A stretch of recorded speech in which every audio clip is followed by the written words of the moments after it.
Hello friends, my name is Alan Rolfing and I'm part of the team here at Military Connection. During this video series, we're covering topics relevant to the military community. Things like employment, entrepreneurship, education, and more. If you haven't already, we encourage you to visit our website at militaryconnection.com and subscribe to our newsletter. And follow us on social too. Our Facebook page is Military Connection and our Twitter handle is @thegotosite. Today's topic is about owning your own business. For many of us in the military community, that's the brass ring that so many of us have our sights set on, especially as we transition out of military service.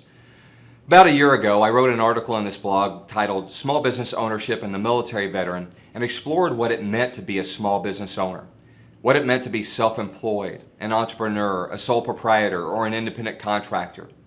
I'd venture a guess that most of us know someone that set out on their own, whether that was to realize a lifelong dream or simply to put food on the table. I'd also guess that most of us know that small business is risky, and that those of us that have some degree of training in risk management have done some research on how to mitigate that risk. Go to a bookstore, online or brick and mortar, and you'll find the typical self-help section with bestsellers from experts on entrepreneurship. Buy a few books, get them in 2 days or less, and get to work on digesting the expert advice between the covers. And there's a lot of good advice out there, both in books and in the kind of wisdom you can tap into when you visit with a small business owner who's willing to chat about their successes and failures. That was one of the best things about my line of work for the last 5 years prior to joining the Military Connection team. As the lead entrepreneurial workshop facilitator for the Transition Assistance Program, or TAP, at 7 different military installations, I had the privilege of picking the brains of what seemed like hundreds of small business owners, CPAs, attorneys, and small business counselors. We talked about what worked, what didn't work in many cases, and some of the things a soon-to-be small business owner ought to be thinking about. And here they are. Number 1, define success. This could be the most critical of conscious thought processes. Think about how you define success and what successful looks like to you. Then do the same for those that you care about, especially if they're along for the ride and they have a vested interest in that success. Although success isn't always measured in dollars and cents, for most people that's the first barometer they think about. How much revenue must you generate to cover your debts and your obligations?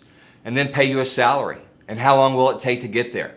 Another is figuring out your comfort level with risk. As I'll say again and again, small business is risky. There are ways to mitigate that risk, however, like choosing a legal entity that can help shield you from liability and/or choosing your insurance policy with coverages that are right for you. At some point, you'll have to figure out how much risk you can live with or sleep well at night with. Cross-check that with the costs of legal representation and insurance premiums and make some decisions. And don't be surprised if you and the people you care most about have different comfort levels with that risk. Another is building your team. Surround yourself with good people, people that are smarter than you are, at least about their topics of expertise. In some of our entrepreneurial circles, there's a catchy little acronym called BAIL, and that acronym is short for BAIL, banker, accountant, insurance agent, and lawyer. It's catchy because folks like us immediately think that the BAIL team can keep us out of jail, but it's much simpler than that. It boils down to the fact that those professionals have skill sets that most small business owners don't, and it's wise to have them on your team. And having them on your team doesn't mean that they have to be on the payroll. But when you have a need for what they bring to the table, it's nice to already know who you want to do business with. And manage your brand. This isn't just about a tagline about those marketing professionals out there. Yes, your brand may very well be the crafted image that you've spent a lot of time and a lot of money on. But first and foremost, your brand is you. Whether you're in retail or you're an independent contractor with a skill set that's in demand, you are your own brand ambassador for your small business. Consider cleaning up your online image if you need to, and then walk the walk. And go local. Do your homework and connect with all those resources out there that exist in order to help you succeed. Those national organizations that work with the SBA, the USDA, and other federal agencies, they have local representation and are looking to help folks just like you.